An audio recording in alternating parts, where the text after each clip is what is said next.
Hey everybody, welcome to my channel. Today I am very contemplative. I have a new thought, something that I am stirring around in my brain, and I would love to discuss it and flesh it out with you, and I really believe that it'll be a blessing to you too, and something that can help you along your journey as well. If that sounds good to you, please stay with me. Okay, hey everybody, welcome back. And today I am in my car hanging out. I have my Bible with me because I wanted to make sure to have the verse on hand. And I just want to share this verse with you because this is what is spurring off my latest just contemplation and thought and this little heart to heart that we're going to have together today. So it is in Jude, and it is Jude 20. Am I correct? Yeah, it is Jude 21. And I have the King James Version with me. This is just a Bible that I was gifted, and it has everything in it. I have so many things in it. But this is Jude 21. It says, "Keep yourselves in the love of God, looking for the mercy of our Lord Jesus Christ unto eternal life." And sometimes, you read the Bible and things really don't pop out at you. And then there are those times when the slightest little thing just makes so much sense and there's so much clarity around it. And so I want to share that with you. This phrase of keep yourselves in the love of God is something that is going around and around and around and around in my mind. If you are like me at all, maybe you've come from a scarcity mindset. Maybe you have had to be strong and be positive, but you still have that hurting or that grief or that negative self-talk. Maybe that's something that you've had to go through. And so it took us a long time. They say that the first 7 years of your life, you are literally programmed and everything that is around you is just downloaded. You're just absorbing it all. And as we grow and as we age, I believe that it is the constant unraveling and taking off of probably a lot of those false perceptions, a lot of the lies, a lot of the way that we were made to think and believe.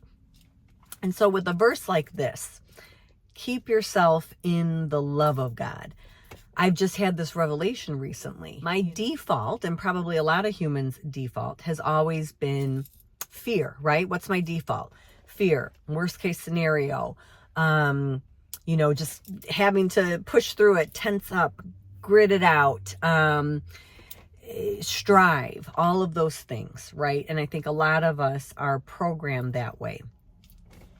When this jumps out at me, keep yourself in the love of God, what I see is a completely new default mechanism.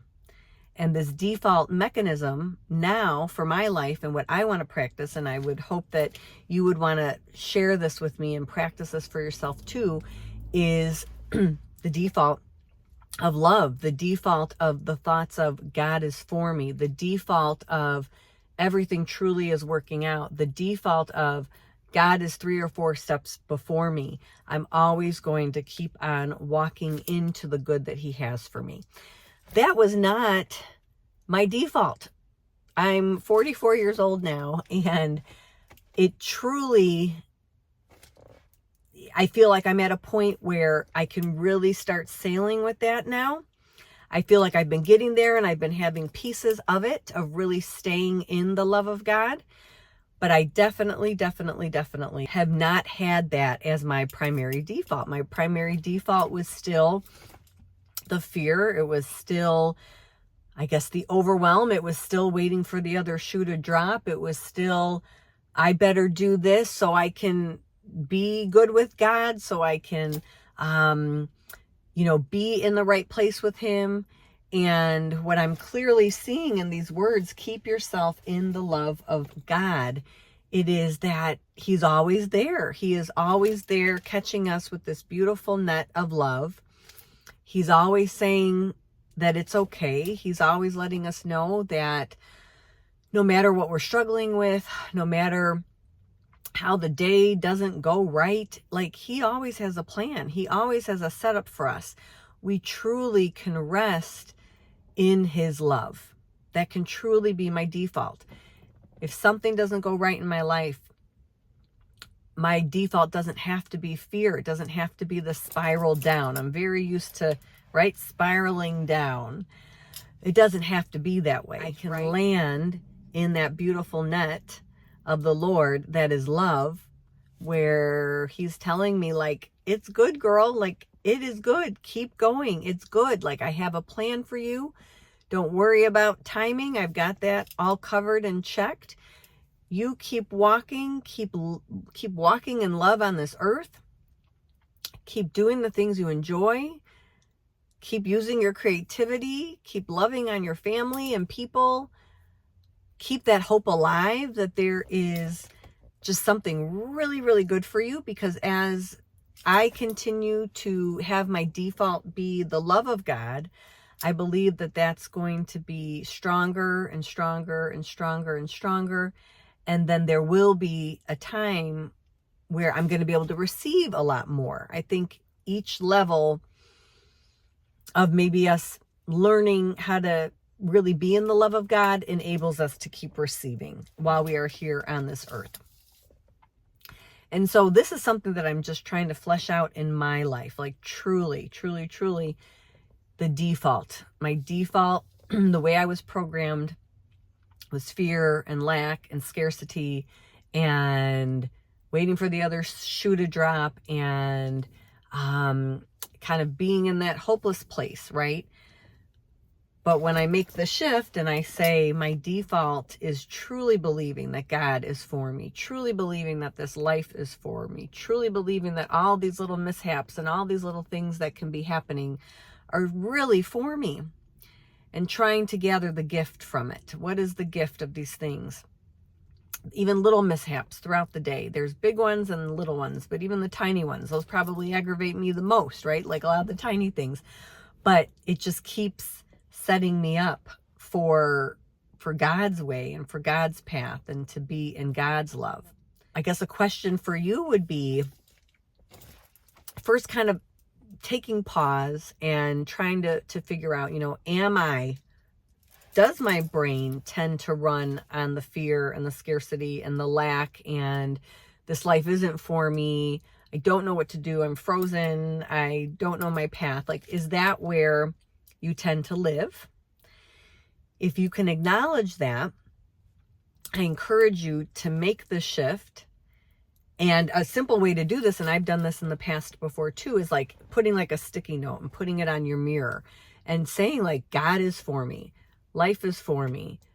I will live in the love of God, right? Like, I'm going to make sure I step into that, and just like reading that on your mirror every single day and allowing that to really register with your brain and to start to relax and really pay attention.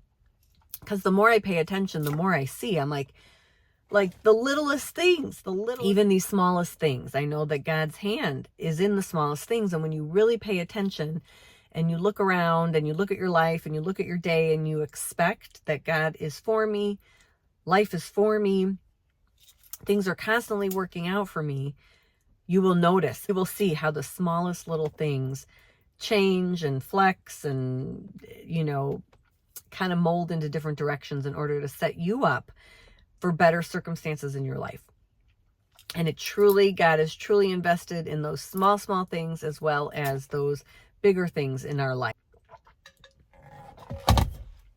That's what I wanted to flesh out today. Keep yourself in the love of God. Keep yourself in the love of God with me, you guys. Whatever your dreams are, whatever your hopes are, whatever your intentions are, he is for you. His love is there. His love net is catching you. And if you stay in that, it's when we stay in it that we get the clues, we get the path, we get the breadcrumbs. We start to know what direction we need to go. We start to realize who we need to call. We start to figure out how we need to support our family members. We start to figure out what action steps we need to take. And it is all because we stay in that place. So imagine the love of God being this bubble and us living there. We live there. Again, we might have, if you're like me, you've been programmed to live in the other bubble of the fear and the lack and the scarcity and waiting for the shoe to drop and not believing that things are supposed to turn out well. right? I lived there for a long time. But again, it's a program. It's not true. As long as we can focus or as long, again, we've been programmed so long living in that other bubble, why can't we program ourselves to live in the love of God bubble, to live in abundance, to live in hope, to live in joy, to live in hope for our future, to live in knowing that God is going to take care of every single little detail in our life, to know that what is happening right now and what is right now is what is supposed to be happening right now. And God will always give us the next direction and the next forward thinking action in order to get to that next place when we stay in the love of God. Because when we're in the love of God, in his love bubble, we're getting a bunch of good stuff coming at us.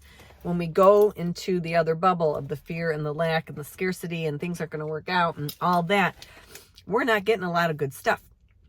We're being led down wrong directions, and we are definitely being led down the spiral where we go down. We're not going up. We're not moving forward. So do it with me, you guys. Let's focus on living in the love of God. I'm really pepped about this today, as you can tell.